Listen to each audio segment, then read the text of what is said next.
computer. Welcome, welcome. This is continuing the series of If You Could Only Take One Trip. As my clients know, I've been encouraging people that when we do start traveling again to take the big trip first. You know, the big bucket list trips that you've always wanted to do. There's nothing like being stuck at home to realize how important it is to make memories and take advantage of everything at our fingertips. So I'm fortunate today to have Carl. I did think you were in the GTA, Carl. I wasn't sure if you were in Toronto proper or if you were in the...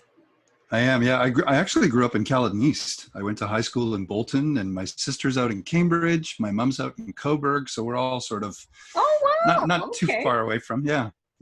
Carl and I never see each other in Canada. We only see each other in Vegas when we go to Las Vegas. I know. Isn't that bizarre? I'm in Ottawa, but I grew up in Oakville and Campbellville. Oh, cool. North of the Mohawk Raceway. So if you're from Caledon, you might know where that is. Yeah, sure. That's very neat. We have Francis in Ottawa and Kathy is in St. John's, Newfoundland. I lived in Toronto for 6 years, though. Did you really? Yeah. Oh, I remember that. Okay, that's neat. Yeah, from 1973 until 2000 or 1981. So, Kathy, I don't think you've done expedition cruising, but have you sailed with Silversea? No, I've never sailed with them. The only cruise I went on was in 2011 with my sister on Carnival. Oh, okay.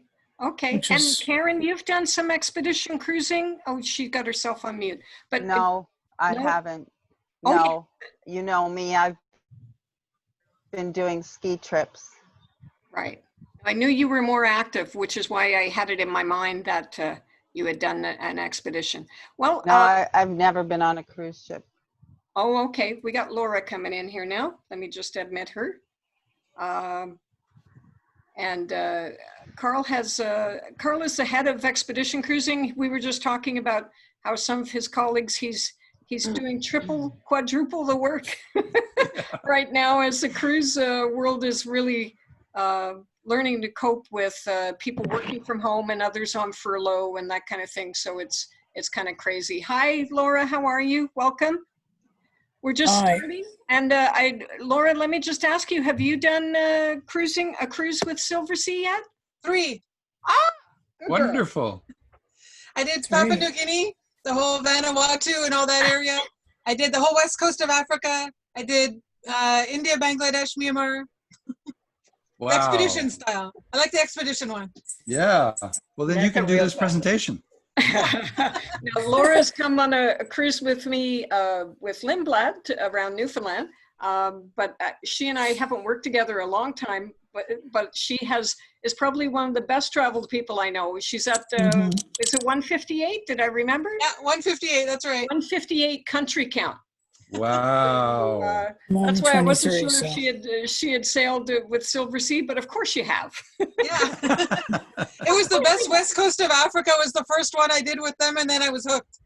Wow, that's fantastic. Very cool. So Laura, we just started the introduction. I'm going to turn it over to Carl now. Carl, I think you have some slides or...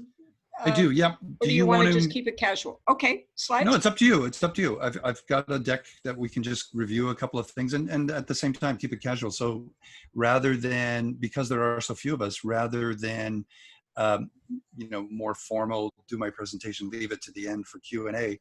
If you want to jump in at any point and just ask questions, maybe that's a good way to go. And I thought I'd just talk about sort of the 3 main destinations that we consider when we're talking about expedition.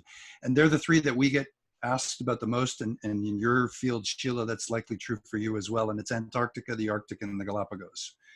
Those are the 3 that we hear about the most. They're sort of the ones that I would argue that are in the travel magazines most often when people are talking about expedition.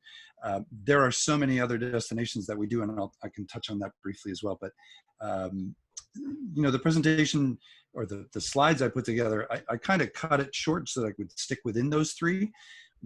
I've got plenty of other things to show you. So if it gets to that, we can do that as well.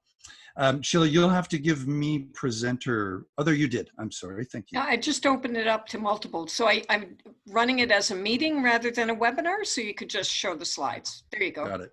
Okay. Does everyone see that? Yeah. Sort of an aerial view of some sea kayakers. Yeah. Okay. So Sheila did a great job already. My name is Carl Canstetter, and I'm the Director of Expedition Sales for Silversea Cruises.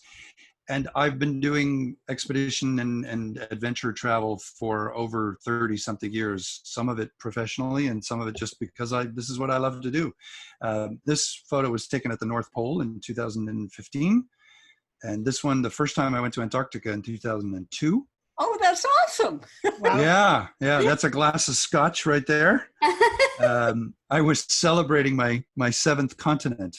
So the ship that you can see in the background there is actually an icebreaker, a Russian icebreaker. And she had been chartered by an American/Canadian company to take us down there. It was a pretty rough crossing to get from Argentina over to Antarctica because icebreakers are not designed as comfort vessels. They're not designed as cruise vessels. And they're designed to break ice. So what I thought going into this is that icebreakers had sort of a very wedge-like bow, almost like an axe, to pierce the ice, but they have a spoon-shaped bow. It's very round because what they do to break the ice is they ride up on the ice and then they use the weight of the vessel to crush the ice and then push that broken ice aside and propel themselves further into the ice. So anyway, it was a bit of a rough crossing, but yeah, then once we got there, I bought a little bit of scotch in duty free and then grabbed some of the little chunks of ice that you see way down below there, rinsed them off in the snow, if you will, and then threw them in a glass that I had borrowed from my cabin, and then jumped off a big rock into the snow and toasted my seventh continent. And then this is in Papua New Guinea. Speaking of Papua New Guinea, this is at a wedding ceremony. I was guiding a trip there and I had a group of about 10 or 14 people, I think. And we were invited to see a wedding ceremony. So a bit different. What you can see stacked up behind the bride and I there are some of the gifts that she was being received. So as each person went sort of the receiving line, if you will, to meet the bride and shake her hand, that's when you give your donation. And I think we took this pressure cooker and a big duvet or something like that. But, you know, bunches of bananas, pigs were staked out. So people visiting from another village, one of their gifts would be a pig, something like that. Wow. So anyway, I love all things adventure and expedition. And so I've sort of wound up doing this now where I get to talk about expedition cruising. Can you hear the audio on here? I don't think so. Can No. you guys? No? Okay, so I'm just gonna go back for a second and do something. Oops, I'm advancing the slide. I didn't mean to do that. Let me just get out of here, sorry. I am gonna go back to screen share computer sound. That's what I should have done the first time through. And then you'll get to see this video. Let's see if this works. So give me a thumbs up. Yeah, if you there can. we go. Okay. It's when all your senses become aware. You are present in focus. That's traveling to me. It's an urgent need to go and observe this world that we all share.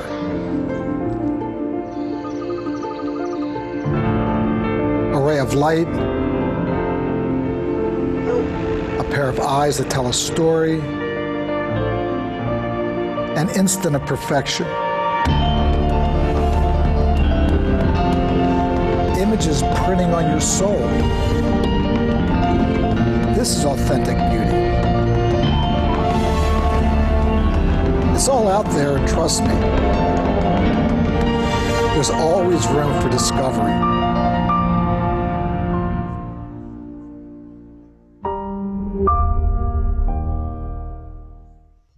Wow, great video.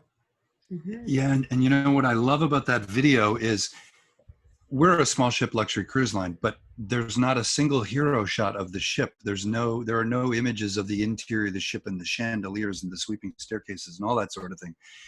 it's all about destination, because that's the hallmark of the brand. Because you've sailed with us, you would know this, but those who haven't, or who haven't, perhaps heard of the brand, the hallmark of the brand is the size of our vessels. They're very, very small in terms of guest capacity. They range from 100 guests to 600 guests. And it's not just in terms of the guest capacity, because, you hear about some of these mammoth ships floating around in the Caribbean and the Med, and they've got upwards of 6,000 guests. Our biggest one is 600, and they're all, everything, all the others are smaller than that in terms of guest capacity, but they're also small in terms of their physical size, their draft.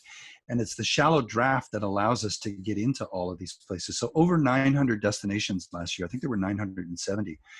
And of those 970, all of the little red dots are ports or places that we called in on the expedition side of things. So 570 of the 900 and change, well over half, were expedition destinations. So again, it speaks to the size of the vessel that we're able to get into here. Even when we do the Caribbean, we go to little places that the big cruise ships wish they could go, and the islanders wish they wouldn't go, because we can get in there and they can't.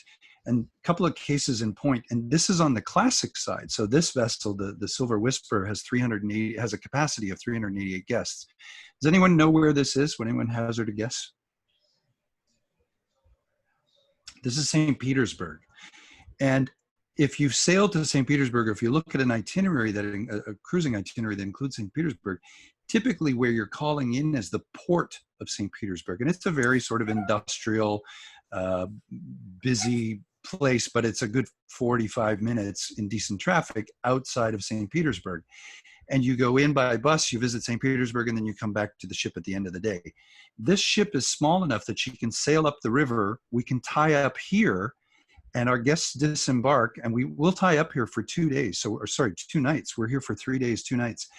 And from here, it's about a 15-minute walk to the Hermitage. So to downtown St. Petersburg, and you can get into the metro stations. All that sort of thing that people talk about with St. Petersburg. So it's the size of the vessel that makes a very, very significant difference. And here in London, for example, this is the Silver Wind. So she has a capacity of I think it's 288 right now. It's going down to 270 because we're going to convert her to an expedition ship. But when our itinerary says London, it doesn't, in brackets beside London, say Southampton or Dover or Greenwich. We mean London because we can sail under the Tower Bridge, tie up beside the HMS Belfast, and we can disembark the guests right there in downtown London, or embark the guests in downtown London. And I have friends who did a voyage from Dublin to London on the sister vessel of this ship, the Silver Cloud, same size. And they said, we thought it was over as we were coming close to London. We thought, that's it, our expedition is over. And they said, then sailing up the Thames was like an expedition within an expedition, because when do you sail up the Thames that far and right into London under the Tower Bridge? You've got all these people here standing along, waving, because it's nostalgic for them, because there aren't very many vessels anymore that will do this because they're all too big. So it's nostalgic for them, and grandparents with little kids waving Union Jacks and that sort of thing. There's a group of people, these ones in the cars over here on the right, who are not so pleased with us because we snarl up traffic for a couple of hours. But anyway, it just speaks to the size of the vessels and just the access. We can get to a lot of places that certainly on the expedition side are difficult, if not impossible, to get to on your own. So those of you not familiar with Silversea, everything included. So when you see the cruise fare, it includes the international airfare. So from Canada over to wherever it is we're going, it includes international airfare in economy. And the upgrades to business are really, really reasonable. I think last season for Europe, it was $699 in each direction. So for $1,400 upgrading to business class, and business class is kind of what traveling on Silversea is like, because what do you go on in business class for? More space, better selection, if you will, or more amenities, and just better service. And that's what you're getting when you go with Silversea as well. Everything's included. So once you get on board, all the gratuities are included. No one's ever got their hand out waiting for gratuity. All of the Wi-Fi in every suite category, Wi-Fi is included. Butler service. If you don't think you need butler service or you don't want butler service, you'll discover very quickly how handy it comes in and just how much fun it is, and how nice it feels to have a butler who sort of anticipates your every need. You come back from an expedition in the Galapagos at 4 o'clock in the afternoon and you're thinking, gosh, would I ever love a gin and tonic? As soon as I walk into my suite, I'm going to pick up the phone and call my butler. And as soon as you walk into your suite, there's a gin and tonic sitting there waiting for you, because your butler knew that that's what you like every day at 4 o'clock. So everything included. And that's true on the classic side. So when we do the Caribbean and the Med and Northern Europe and the Baltics, Asia, Australia, New Zealand, but it's also true on the expedition side as well. And there are a number of other inclusions on expedition, which I can talk about. The expedition fleet is currently made up of these 3 vessels. On the top, the Explorer, the Cloud, and the Galapagos. Although last week, in the middle of all of this coronavirus, we took possession of this brand new ship, the Silver Origin. She was built at a shipyard, a yacht building yard in the Netherlands. Oh. And we took possession of that ship. So she will replace the Silver Galapagos. We will sell this ship, and the Silver Origin, she was scheduled to start sailing in July. It's probably going to be August, depending on whether Ecuador opens and who they're allowing in. So we'll see about that. And then the Silver Wind, she's the one you saw sailing under the Tower Bridge of London. She is going to be converted to an expedition ship later this year. She's going to get the same treatment that the Cloud did. So fewer guests, and we will use some of the suites that we take away to build space for the Zodiacs and the kayaks, and to have extra room for all of the expedition staff and the lecturers and what have you that come aboard. Because unlike a classic cruise where there's entertainment and there's Broadway style shows and the song and dance and that sort of thing, on expedition there's very little of that. We might have some local entertainers who come on board. If we're in Greenland, we might have 2 young women come aboard and give us an example of throat singing. If we're along the coast of Africa, we might have 2 people come on board and give us just a sample or a couple of hours of their singing and traditional drumming, that sort of thing. But usually the time is taken up with lecturers. We have lecturers on board who might be marine biologists or ornithologists or glaciologists or historians or botanists, telling us about the area that we're in. So if it's Antarctica or the Galapagos or the Arctic or something like that. I'm just going to go back quickly to here, because what I forgot to mention, I know I said we were going to talk about the Arctic, Antarctica, and the Galapagos, but you can see here all of these red dots. So all along Alaska, and with a small ship, you can do Alaska in a very, very different way. The Canadian Arctic, the high Arctic, all around Greenland, all around Iceland, all up the Norwegian coast, up into this part of Norway called Svalbard, an archipelago of islands up here where a lot of people will go to see polar bears. You get out here into Micronesia, Melanesia, Polynesia in the Pacific, Papua New Guinea, the Russian Far East. So we will sail from Alaska across the Bering to go over to Russia and visit the Kamchatka Peninsula and Chukotka. So anywhere water touches land. As a matter of fact, last year we did a voyage on the Explorer where we left Alaska and we went all the way over the top of Russia, all the way to Norway over the course of 25 days. So a lot of different destinations, even though we'll talk about these 3. And if questions come up about other things, for sure, we can broach those as well. The fleet. So what is expedition cruising? I'll start by telling you what it's not. It's not this. And these are not expedition vessels. These folks are not on an expedition. And they're not on an expedition either. And I know I'm poking fun and tongue firmly planted in cheek. And, we're owned by Royal Caribbean. And so I'm not mocking any of this. It's typically where people start cruising. And this is where some people will spend their entire cruising careers. They're content with this style of cruising.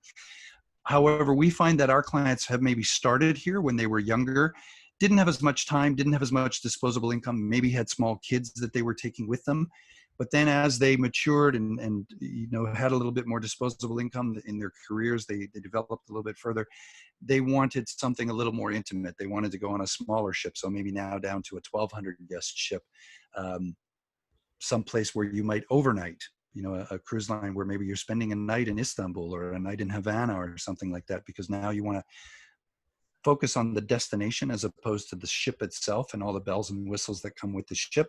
And then hopefully from the Silversea perspective, looking to do an even more intimate experience, a very, very small vessel, and really get some dirt under your fingernails and go visit some of these destinations where it's difficult to get to on your own. So with expedition, the ship becomes the platform from which we disembark with zodiacs or with kayaks, and sometimes we're just hiking. And it could be the Darien Gap in Panama, that first image. This is sea kayaking in the Arctic. This is on a remote black sand beach in Iceland. This is the Russian Far East. So again, across the Bering from Alaska, visiting the Kamchatka Peninsula. This is the Galapagos. Something that a lot of these places have in common is that no cell signal. You are off the beaten track. You couldn't buy a souvenir t-shirt if you wanted to because there are no t-shirt shops. You're out of the way. And again, these are places that are difficult, if not impossible, to do on your own. This is on a hike in Madagascar, and this is on a remote beach in Borneo, in Indonesia. So very often there's no one else around, not even any other cruise ships, and certainly no villages or towns. And if there is, we're the only ones there visiting. So we go ashore in the Zodiacs, these rigid inflatable boats, 8 to 10 people per Zodiac, and always an expedition team member with you. And then we'll go on a jungle walk or meet a local guide who will then take us on a walk and speak to us about the flora and fauna and that sort of thing. So the three big ones, Antarctica. And when I say big, we find that this is where most of the expedition volume comes. It's sort of the 80-20 rule. 80% of our guests for expedition are doing these three voyages, which represent 20% of what we do. So a bit of a geography refresher.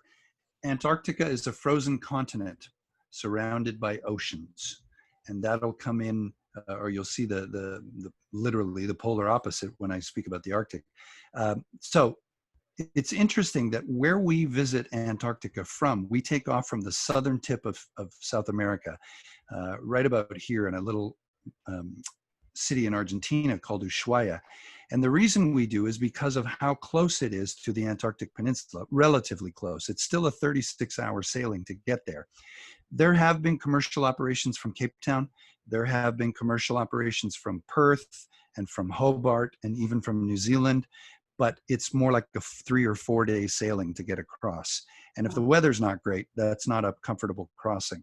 So from here, you'll find that 95% of Antarctic traffic goes from here. The other happy coincidence is that this area is called the Antarctic Peninsula, just below where it says the Falkland Islands. This tip of the peninsula, red dotted line. The red dotted line is the Antarctic Circle. This part, because it juts so far north, it's the first part of Antarctica to thaw in the spring, and it's the last part of Antarctica to freeze in the winter. Can anyone think of why that's significant? Longer season. Yeah, longer season, exactly. And it means that that's where the wildlife congregates. Because if we're we are a colony of penguins, and we are looking in that very, very short, still short season when you consider it, because we're only sailing there for maybe 4.5 months. In that relatively short season, we need to get back to our colony, start as the male, start building a nest, start courting with the females, win over a female, go through the whole courting ritual and the mating rituals and all of that sort of thing, lay the eggs, hatch the eggs, and then wait until the chicks are fledged and feed them, because while they're downy, they can't go in the water. Their down will become waterlogged and they'll drown. Feed them, teach them how to swim and all that sort of thing, and then get the heck out of Dodge before it freezes over again in March. So it's a really lucky coincidence that the peninsula is as close as it is to the southern tip of South America, and it's a lucky coincidence that it juts as far north, because that's where a lot of the wildlife congregates. So that when we do get there, and again, you can see how close the ship can get, there's a lot to be seen. And we get right into the thick of it. We take the Zodiacs ashore. Wherever there are penguins, you can see seals nearby, because each one of these king penguins represents a meal. to one of these leopard seals, and there would be orcas hanging around as well, because either one of the seals or one of the penguins represents a meal to them. So these apex predators down there. So there's a lot going on, and we're going right into the thick of it. You can see these guests disembarking from the ship, or excuse me, from the Zodiac. And this is our welcoming committee. They're there standing around. We don't pose a threat to them, to the penguins. We don't harm them. We haven't, at least, for the last 100 years or so. So we don't pose a threat to them, and they're not fussed by us being there. There are all sorts of guidelines around how close we can approach the wildlife, but the wildlife aren't familiar with those guidelines. They haven't read them. So sometimes they'll waddle right up to us. We're a big curiosity to them, particularly this year's chicks. And they might come and peck at your boots and pull on your backpack straps and things like that, because we're very curious to them, and they want to know what's going on. This particular spot on an island called South Georgia, some of the itineraries to Antarctica include a couple of days in South Georgia, which is significant for history because it's where Shackleton landed when he was trying to save his group of men. It's where he's buried. It's significant culturally, I suppose, because of his burial and because of the whaling that was going on there. And also there are a couple of colonies, this one in particular, of king penguins of 60,000 birds. So imagine the smell and the sound of this place. It's pretty phenomenal. This is a pretty typical landing, what it would look like when we arrive in Antarctica. Some people are concerned that, you need to be a triathlete to do one of these expedition voyages, and you don't. If you can play around the golf, if you're an avid walker, if you can walk around the mall, as I say when I visit the US, if you can climb a couple flights of stairs, you can do this. And if this is as much as you wanted to do and visit this sort of flat area with a colony of penguins off to the right there, that's fine, because there will be expedition staff hanging around there who will help you and sort of walk you through the do's and don'ts and talk about the life cycles of the penguins and talk about the glaciers and the icebergs and that sort of thing. Some people are looking for a little more activity, and that's fine as well. If you want to take off and do a 2-hour hike, grab a set of trekking poles, go off with some of the expedition team members and take off and go to a big vantage point and go see what's on the other side of the hill, so to speak. Excuse me, Carl, and that's a question I get a lot from clients who've not done expedition before, and they're nervous about it. That's the thing, is what you're saying. You can be as active as you choose. You don't have to do everything. If it's up your alley and you love it, you can do everything that's offered, but you don't have to do anything, and you can pick and choose the activities based on your level of comfort. Isn't that right? Absolutely. Yep. I did a trip to Antarctica in 2006. Yeah. And I had a group, mostly Canadians, and there was a couple from Windsor, I think. And the gentleman owned a garage, an auto garage. And this couple, they were both smokers. They came ashore on the very first landing to say that they stepped foot on the 7th continent. And then the rest of the time they each had a great big shopping bag full of trashy detective novels. And they sat in the smoking lounge and smoked and read those detective novels the entire voyage. And I felt badly. And I asked them if there was anything, is it the Zodiac ride that you're not keen on? Is it, do you not have enough gear? I'm happy to lend you some gear or scrounge some from the expedition team and make sure you're warm enough. And they said, no, we're fine. We stepped foot. We saw everything we wanted to see, and this is all we wanted to do. Wow. So that's as much as they wanted to do. Some people will go ashore at every single opportunity they can. There are, again, some guidelines around how many people we can take ashore at a time. So, and that's limited to 100. So while we have 100 ashore, we'll take another 100, 10 people at a time in the Zodiacs, and take 10 Zodiacs out to do what we call Zodiac cruising. Much more sedentary activity. You're sitting in the Zodiac, you're standing in the Zodiac, in the case of these people trying to get the photographs. It's a great way to see different wildlife. You can see a lot of penguins on land. You see fewer of them in the water. You can see them when they first enter or when they're coming out of the water. But when they're swimming, they're very, very hard to see because they're incredibly fast. As awkward as they are on land, they're graceful underwater. They're beautiful. But great opportunities to see seals and whales. So the Zodiac cruising, while one group is onshore walking around and learning about the penguins and that sort of thing. The other group are in a zodiac with a naturalist, with one of our expedition team, talking about whatever they come across. This is great for taking photographs because you've got that great vantage point. You're just a couple of meters off the water. You're getting closer to some of the large marine mammals. You're getting closer to the icebergs and the glaciers, not too close. Great for photography, as I said, and just feeling like you're part of the whole thing. And then after about 2 hours or so, you switch places. So those who were on the Zodiacs now go to shore. Those who were on shore go to the Zodiacs. And again, none of it's a forced march. If there's something you don't want to do, you don't have to. So that would be a morning, 2 hours of one of those activities, 2 hours of another activity, back to the ship for lunch. The ship might navigate a half an hour or an hour to get to a different area where there might be a different species of penguins.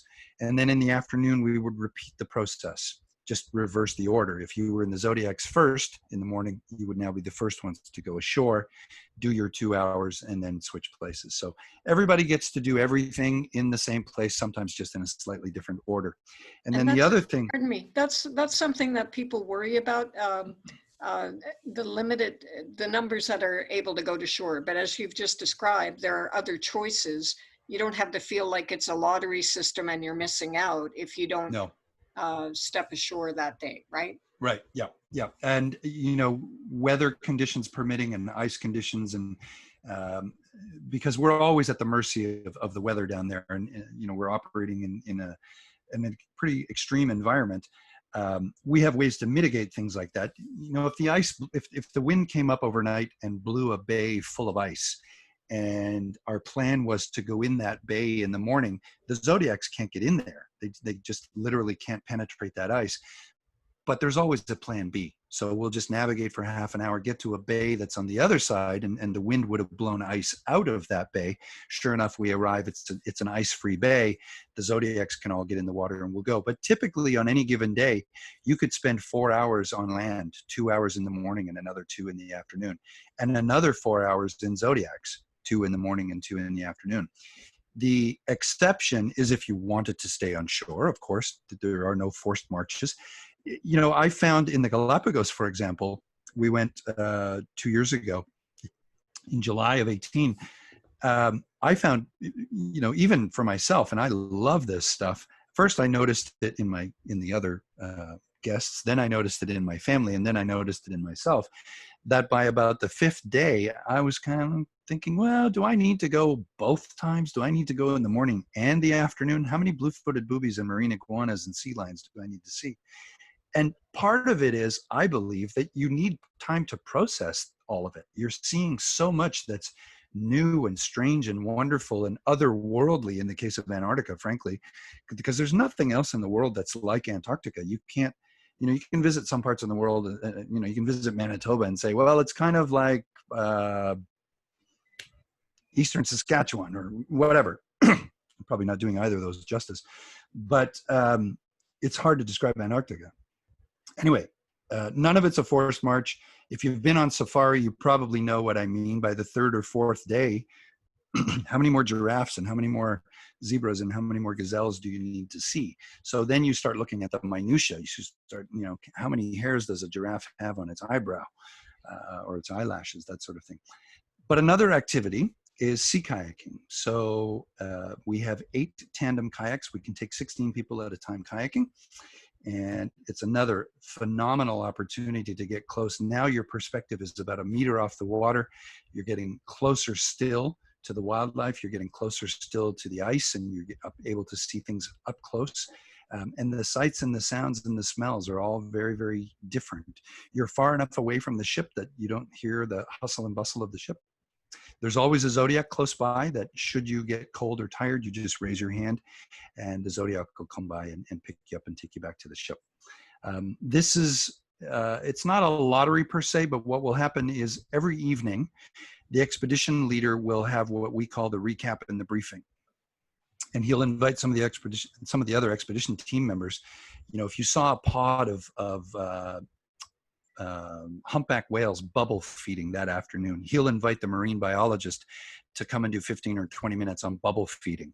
And you may have seen this today from the deck after lunch. We saw a pod of about 6 humpbacks. They were bubble feeding. What does that mean? And then that person will do a short presentation. But the recap and the briefing done by the expedition leader is, where did we go today? What did we see? Why was it important? Here's the Latin name, the local name, and the English name of all the species we saw today. That's the recap. The briefing is, here's where we intend to go tomorrow. Here's what we intend to do. The weather's looking very, very good. So we intend to get the kayaks in the water 2 times in the morning for an hour and a half each, and 2 times in the afternoon for an hour and a half each. So 16 people each time. That's 64 people we can get in the kayaks in one day. So it's a sign-up system. If the expedition leader says, so when we're finished the recap and the briefing, come up and see me and put your name down for sea kayaking tomorrow. Every single expedition, whether it's Antarctica, the Arctic, the Galapagos, we always, towards the end of the vessel or the end of the voyage, we're always saying, okay, who would like to go a second time? Because not everybody wants to go, and we can get enough people out that typically there's enough time for people to go a second, enough opportunities or spaces for people to go a second time. And it's absolutely beautiful, and it's complimentary. It's included in your cruise fare. So when we say all inclusive, we mean it, literally everything. So the Arctic, I mentioned that it's the polar opposite. I have a question about Yeah, please. the sea kayaks, because I own 2 sea kayaks myself. Are they real sea kayaks? They are. Yep. So they're, as opposed to those ones that look like bathtubs. Okay, yeah, they do look. No. These are not sit-on tops. These are the real deal. These, you know, the person in the bow will have the pedals for steering. Here you can see the keel to move the keel back and forth. We have skirts on both forward and aft to keep the cold water out. These are the real thing. Okay, good to know. So the Arctic. Just back to our little geography lesson again. I mentioned that Antarctica is a frozen continent surrounded by oceans. The Arctic is a frozen ocean surrounded by continents.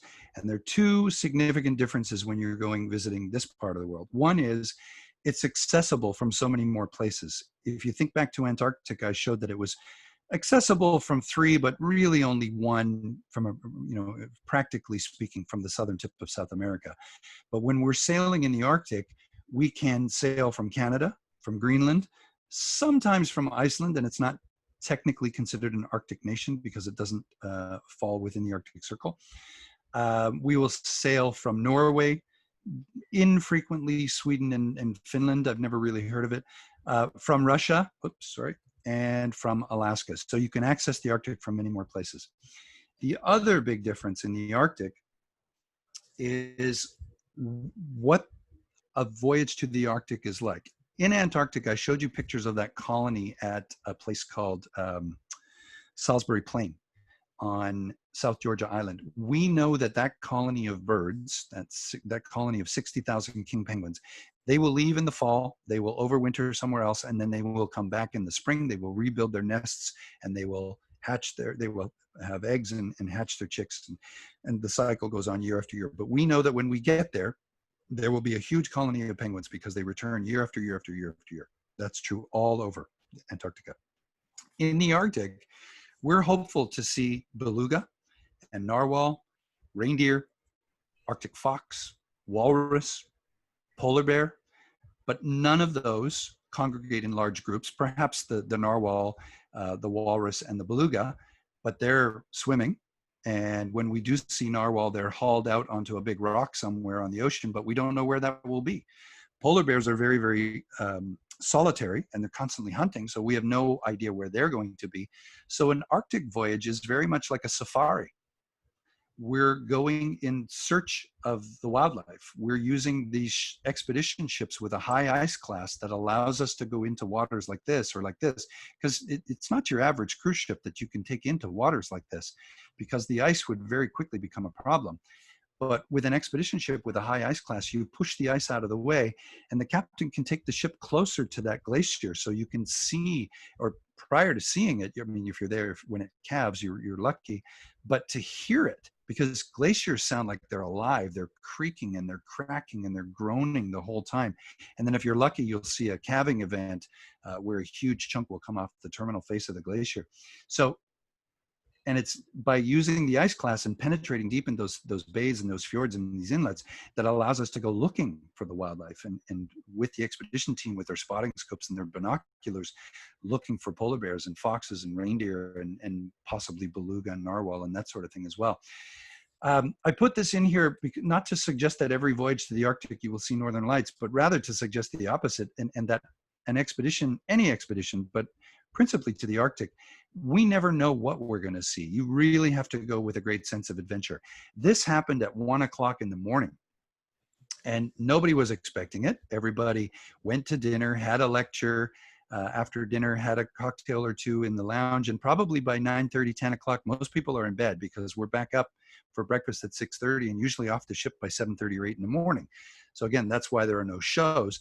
But at 1 o'clock in the morning, a very quick conversation between the expedition leader and the assistant expedition leader. Do we wake them up? Yeah, we have to wake them up, because if they wake up, if they come down to breakfast tomorrow morning and find out that there were northern lights and we didn't tell anybody, we're all in a lot of trouble. So instead they got on the PA and said, excuse the interruption, ladies and gentlemen, we know it's late, but there's something we think you would like to see. So put on your red parkas. The red parkas are all complimentary. For those of us in Canada, it's not a big deal, but when I do these in Florida and Mexico and in Brazil, they don't know what a parka is. I actually travel with a kid size one so they can see what it is, because they're all concerned about being cold. We provide the parka. It's yours to keep. It's sitting there in your suite when you arrive, and you can keep it if you want it.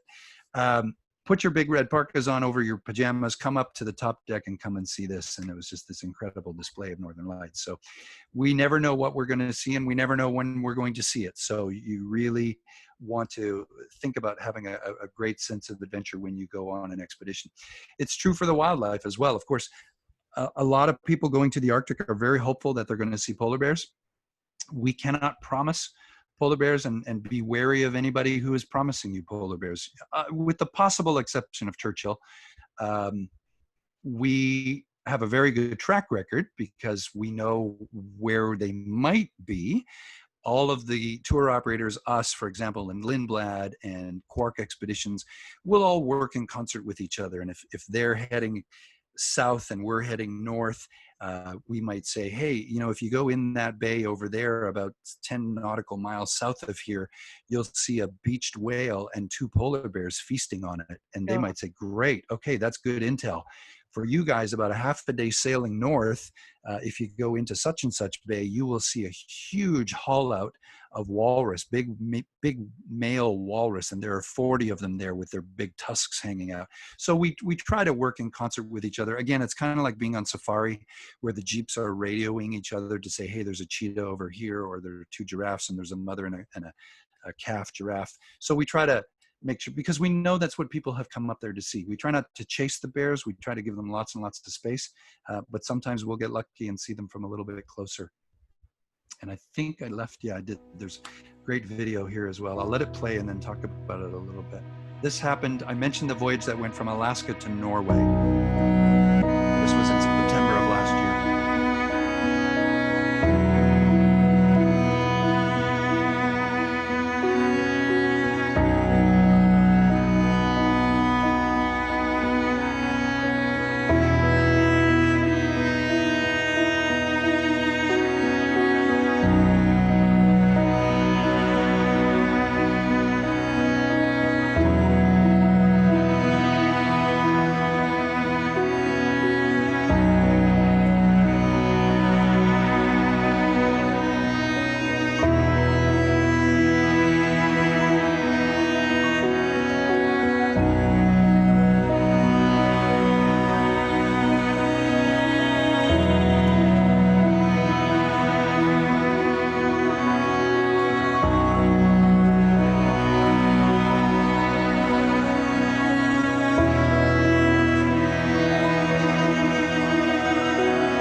beautiful? So that was a mother and her cub. He was about 1.5 years old. That was in northern Russia. So when we did that voyage from Alaska to Norway, 25 days, those guests saw bears, I think it was 5 or 6 times over the course of that voyage in different spots all through northern Russia. And in that instance, they'd seen them from a distance and they got as close as they could with the ships. They got the Zodiacs into the water. Everybody got the opportunity to see them from the Zodiacs. And then the onboard videographer sent her drone up. And rather than just send the drone between the bears and the ship and shoot it that way, she had the foresight to send it over the bears and turn around and shoot back. So you had the ship in the background and you get some perspective. And anyway, I love that video. So the third of the 3 is, sorry, just let me check.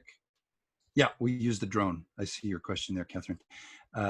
Yeah, the videographer. So every expedition cruise, by the way, we used to have an onboard photographer, but we found that with video technology these days and with drones, for example, and given the remote nature of where we're going on expedition, we've now recruited filmmakers and we've kind of replaced the photographers with filmmakers, and their job over the course of the voyage is to shoot video footage the whole time. Sometimes it's just of the guests in a situation like this, disembarking the Zodiac on a red sand beach in the Galapagos. And over the course of the 7-day Galapagos voyage, shoot a bunch of footage and then piece it together. And then everyone disembarking the ship gets a USB key. Used to be DVDs. If someone still requests a DVD, they can have one, but typically it's a USB key that you would stick into your computer. And then all the still images that they shot over the course of the voyage and the short film that they put together, and it's usually a 10 to 12 minute film, is on that USB, and everybody takes that USB home, and it's their memento of the voyage. So in the case of that drone, obviously that 25-day voyage, their film was more like 25 minutes long, because most expedition voyages are sort of 10 to 12 days, that one being double the length. It was demanding of a longer video. So it was more like 20 or 25 minutes long, and that footage was in there using the drone. Laura's And, showing some, is that a book or a DVD, Laura, you got? Laura? Oh, and Francis is showing something The too. DVD. Oh, okay, cool. Oh, neat. Very Great. Yeah. For those that haven't done a lot of expedition cruising, I just mentioned this is a wet landing. Galapagos, you'd have a combination, right, Carl? So wet Absolutely. and dry landing. Yep. Yeah. And we would always let people know the evening before. So in that recap and briefing that I spoke about, the expedition leader would say, okay, and put up on screen a couple of maps. And this is the island we're going to navigate to tonight. Overnight, we're going to move from A to B. And tomorrow morning, we're going to visit our first spot on this and this island. It'll be a wet landing. So wear your water shoes. And what some people will do is if they haven't got full-on water shoes, they might have, and the packing list that you will have received in advance of this will have given you all the information you need, that, hey, you need a pair of shoes that you can get wet. So if you don't feel like going out and purchasing a pair of shoes just for this, that's fine. Wear a pair of old runners for a landing like this. Take them off, and in the backpack that we provide, everybody on an expedition also gets a backpack and a water bottle, refillable water bottle. Throw your wet shoes into your backpack or leave them here on the beach. Put your dry shoes on for the walk and walk in dry shoes. So this is a wet landing and then a dry one. I've seen them where they'll come up to some rocks, right up against some rocks, and then lay towels on the rocks so that the sea spray isn't too wet and the rocks, or that the sea spray doesn't make the rocks slippery. We put towels down, and then there are expedition staff to help people from those rocks to get to a more just a flatter surface, or to get to a boardwalk or something like that. But there's always a combination of dry and wet landings. But that's a really good point. There can also be wet landings in Antarctica, and that's where your almost knee-high boots would come in very, very handy. And again, we can talk about gear till the cows come home, but there's always a very, very definitive, comprehensive packing list that would go with you. Another quick video, this one about the Galapagos. Oh, I'm going to stop. Has anyone been to the Galapagos? Yeah. Okay, Yes. great. I'm gonna ask you about it. Whoops. Let me go back.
So is that in any way an exaggeration of how close you can get to the wildlife?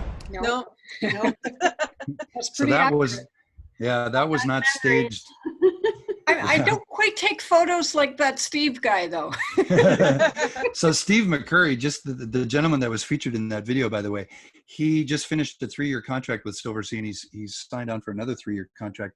If you remember a cover from National Geographic 35 years ago, the Afghan girl with the green eyes, Yes. Yeah. he shot that cover and he won a Pulitzer for that. And in November of last year, he was inducted into the Photography Hall of Fame. And he's now kind of our roving spokesperson, and he shoots stills and video for us. And he's still got the touch. His photos are magical, absolutely beautiful. So And guys, I just, for those of you who don't know, Silversea has a great YouTube channel, and you have a lot of videos up, right, Carl, with Steve and his photographs, and also of all your cruises, an example. But there's an awful lot. It's almost like a series with Steve. exactly, yeah. Within the YouTube channel, there's a sub channel, if you will, just Steve McCurry, and it's Steve in Japan, it's Steve in Papua New Guinea, it's Steve in Antarctica, it's Steve in the Galapagos, all over the place. And boy, the access this guy gets. But the reason I showed that one with respect to the Galapagos is because he didn't get special access. That's the access everybody gets. This is how close you can get to the wildlife. Quickly about the Galapagos, if you start to look into it, you might see that we offer 2 different itineraries, and some people will pull their hair out. And Sheila, you may have experience with this, clients coming to you as a travel advisor saying, yes, but which one?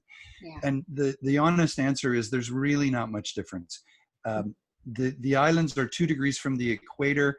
The temperature is fairly, and I'll show you a slide on this in a second, the temperatures both of the water and the air temperature are fairly constant throughout the year, at least not the sorts of fluctuations we're used to in Canada between summer and winter.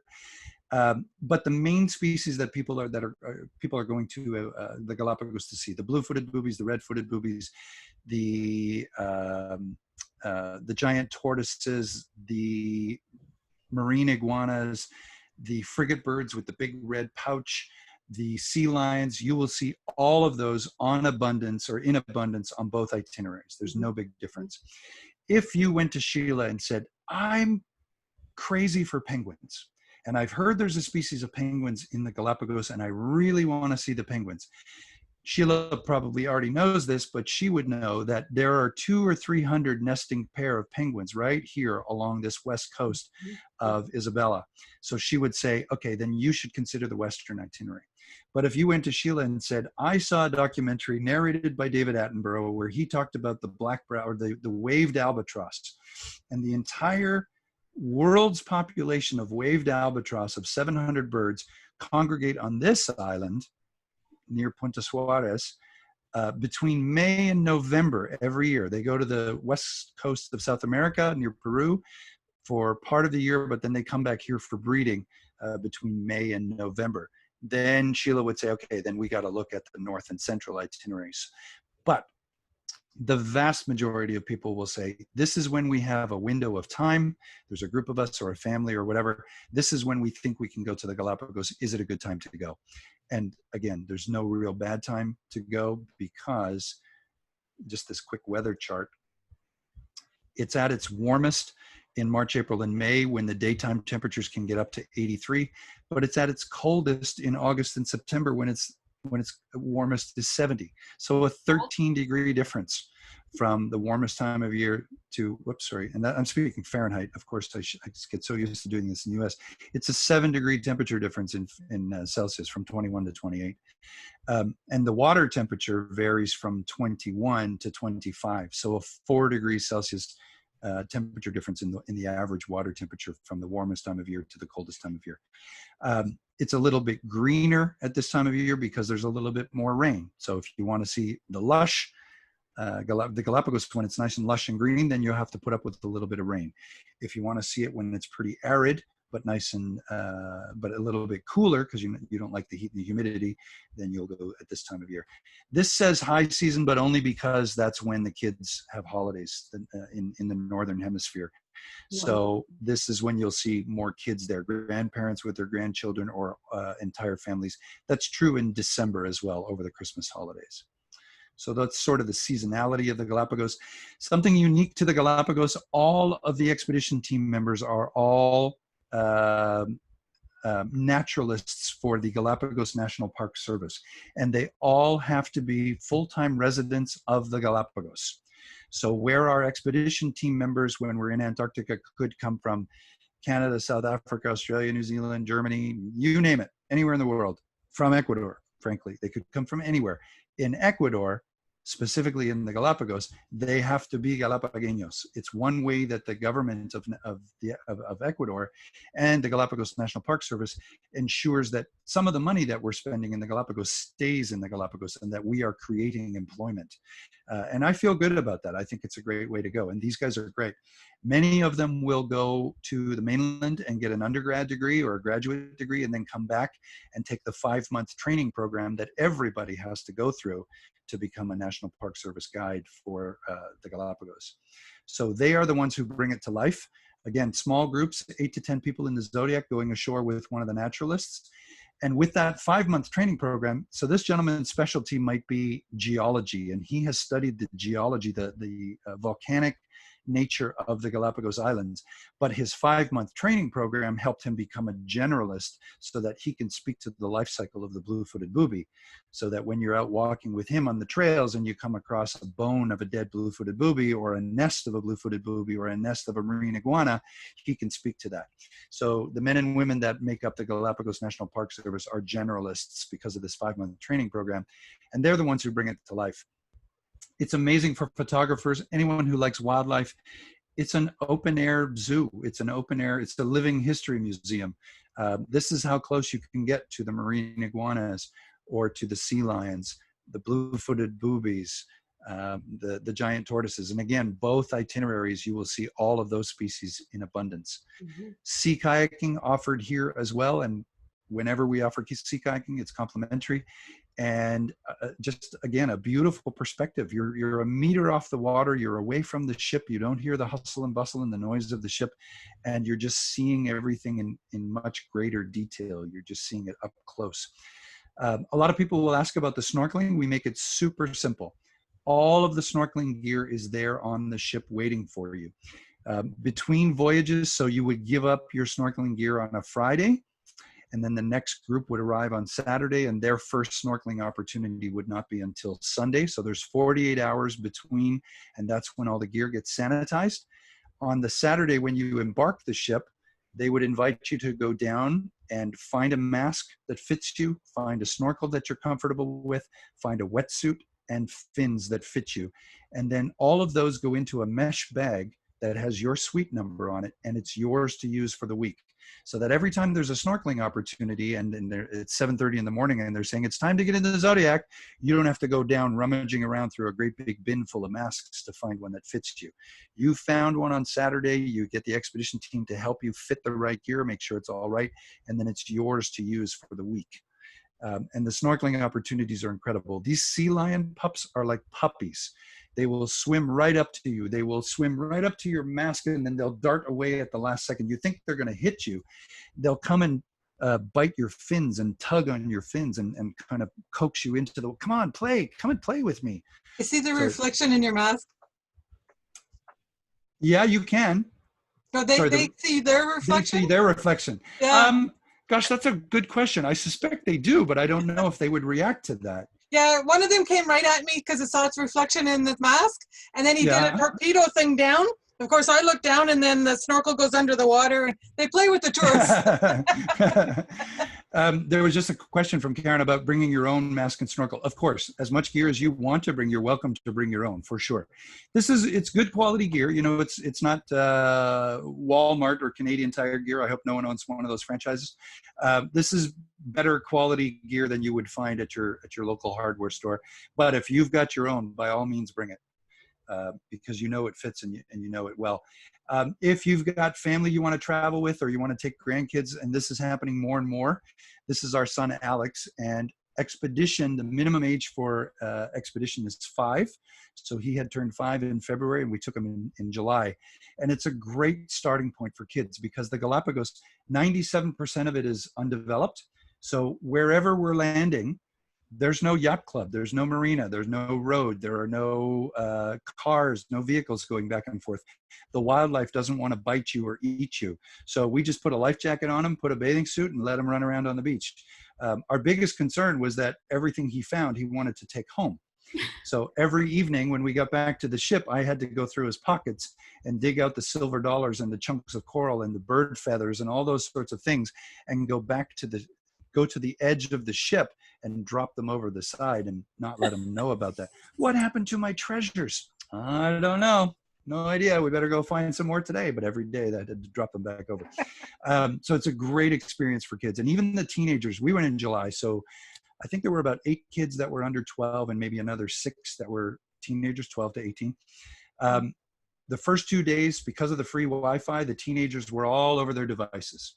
They had their phones and their iPads, but by the 3rd day, the devices were gone.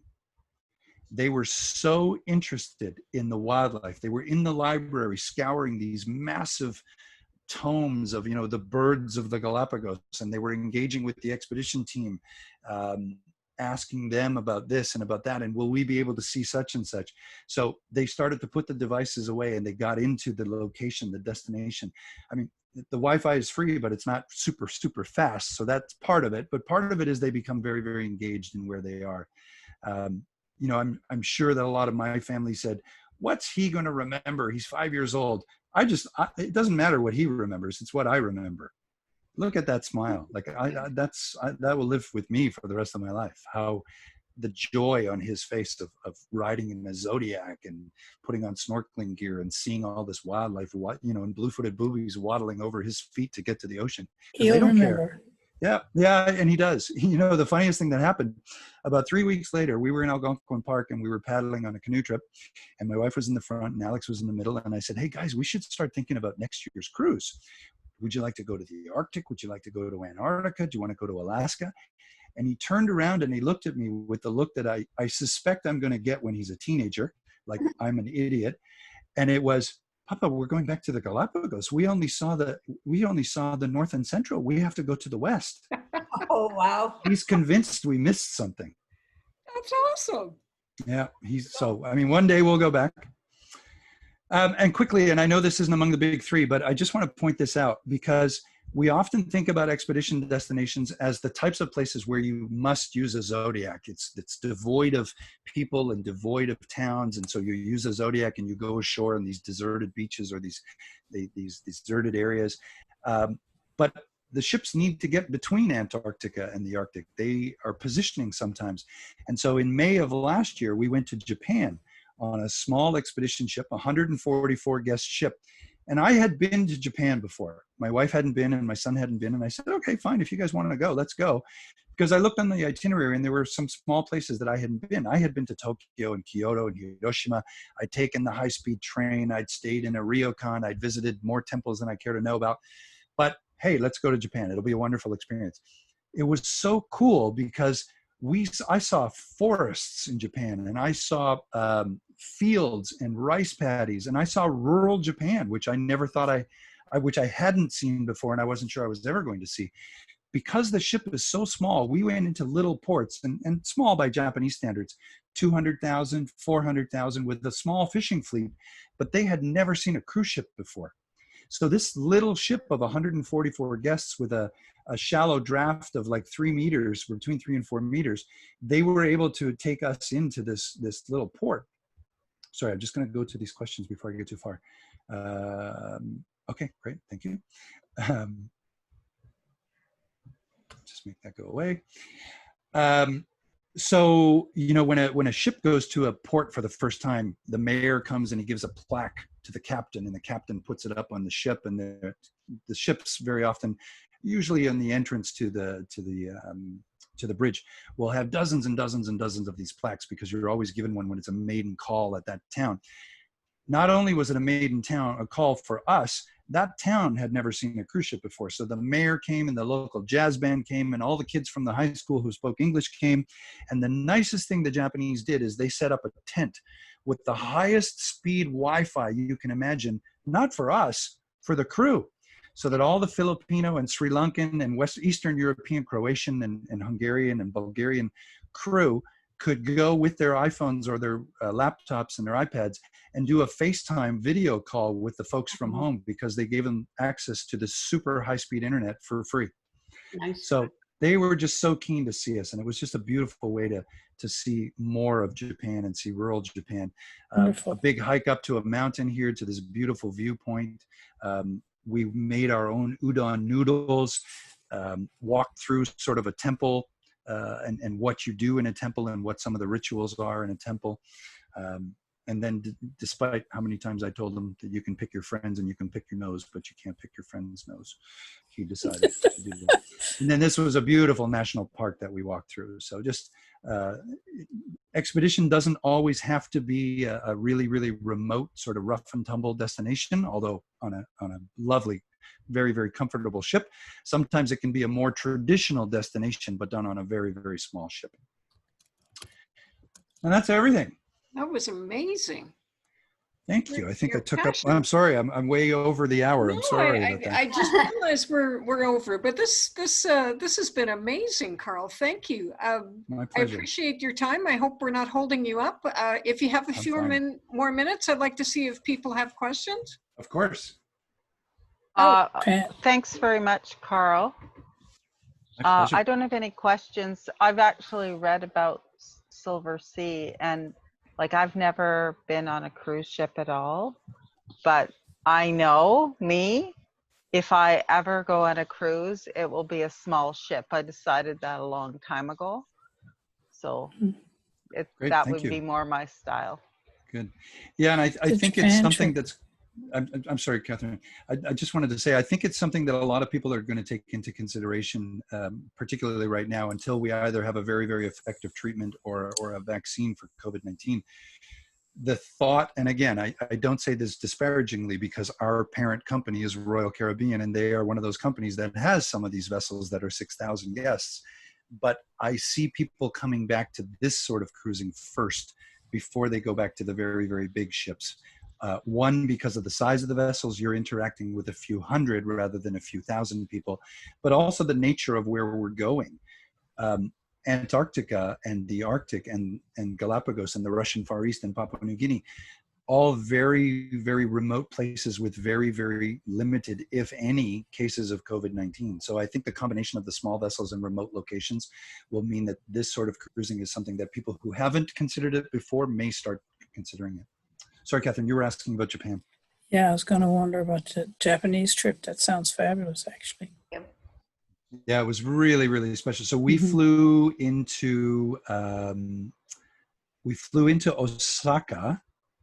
Yeah, that's what it was. Mhm. We flew into Seoul. There's a direct flight from Toronto to Seoul, and then it was a little connection, and I think a 2-hour flight into Osaka, because we boarded the ship in Kobe, and by train, it's a 15-minute ride from Osaka to Kobe. So we bought a 4-day rail pass. We went in 4 days early to kind of get over the jet lag. And a lot of people, and there's nothing wrong with Tokyo, it's wonderful, and everyone talks about the Tokyo fish market. But Osaka is a city almost as big as Tokyo. They have a huge fish market as well. So we got up at 4:30 one morning and went to the Osaka fish market, and it was wonderful. And they have a children's museum. So we just spent 4 days roaming around Osaka. We got up to Hiroshima. We took the high-speed train a couple of times. Saw a really, it was a fun way to spend 4 days. Then boarded the ship in Kobe and then spent 9 nights aboard the ship, cruising the inside, the Sea of Japan. So if you look at a map of Japan where there are sort Between of China. concentration, and then we went around to the west side of Honshu, the largest island, and that's where we really got into some of these small fishing ports. Amazing. Yeah, Sounds a lot great. of fun. Yeah, Sounds like a wonderful trip. truly. Yeah. Yeah. That's from me, Sheila. Okay. You don't do that every year, though, do you, Carl? That was a repositioning. It was, yeah. We were doing it more and more. So what happened is it became quite popular with the expedition ship. So then what we did, and I suspect this will be something that we'll do more frequently, and on the expedition side, less frequently. But one of the classic ships, so the Muse with 600 guests, she did a Japan circumnavigation. It was more like 12 days, start and end in Tokyo. And you start with the first night aboard the ship, but you're in Tokyo Harbor. So we take you into Tokyo and you go and explore Tokyo, but then come back to the ship. She's your floating hotel, if you will, and then make your way around Japan over the course of 12 days back to Tokyo. So from a flight perspective, it's a little bit easier because you can fly in and out of Tokyo. And it's a bigger ship. It has more dining rooms to choose from. It does have the entertainment. But if you wanted to do it on a smaller ship, the Silver Explorer, that's the one that we were on, 144 guests. And she will do it again. Right now, Sheila, everything's up in the air. Whatever we had penciled in for 21 and 22 is now, everything's being reconsidered. Yeah. So, but as soon as those 22 itineraries are out, I'll let you know, and then it'd be worthwhile taking a look. Japan, you probably noticed this as well, Sheila, just in the 2 years, I would say, leading up to, and I would imagine that 2020 was going to be a banner year because of the Olympics as well. Japan suffered in 10 and 11 because of the huge earthquake in Fukushima. Their tourism dropped. But like some people say, there's no such thing as bad news or no such thing as bad press. All you heard for months on end was Japan, Japan, Japan, Japan, Japan. It was all in relation to the nuclear power plant in Fukushima and the earthquake. But within 2 years, because I took a group there in 2012, we were scheduled to go in 11, and we went the following year. And the Japanese in their fruit stands and their market stalls, they were just so grateful that we were there, and tourism just skyrocketed from there on. Japan has been a big destination for the last couple of years. Wow. Just and gorgeous. It's, I think in there was a bit of in the 80s and 90s, maybe even in the 2000s, people believed that Japan was this ridiculously expensive place to travel, and it doesn't have to be. I went with my mom in 2010 and a couple of friends of the families. There were 4 of us, and we were finding hotels near railway stations for the equivalent of about 100 Canadian a night. Tiny, tiny, tiny little hotels, but we didn't intend on spending much time there. So it does not have to be a crazy expensive destination. And when you do it on a cruise ship, you don't encounter that anyway. So Because everything's included. Absolutely, everything's included. Laura, do you have any questions? No, I just love it. Like some Papua New Guinea and some of the places we went into Zodiac, so we just washed up to the beach. Oops. The radio connection, we never got through to them, so we were surprised when we showed up, and they just sort of pulled together a little dance and got us up dancing and got some food ready for us, and they loved us. It was great. It's like definitely places that you're not going to, there's like no dock even, there's no cruise ships, there's just us. That's it. Yeah, exactly. Just I love it. Karen's saying she has to go. Thanks for joining us, Karen. Before we ring off, does anybody else have any questions? Francis or Kathy? No? No, thanks. It was great. It was you very much, fantastic. everyone. We didn't get all the folks that said they were joining us, but I'll definitely send them the recording. Thank you so much for your time. That was very My pleasure. educational and Anytime. really appreciate it. Thank you very much. Thanks everyone for your time. Thanks. Okay, Thanks. thanks ever so much. Thanks. Bye-bye.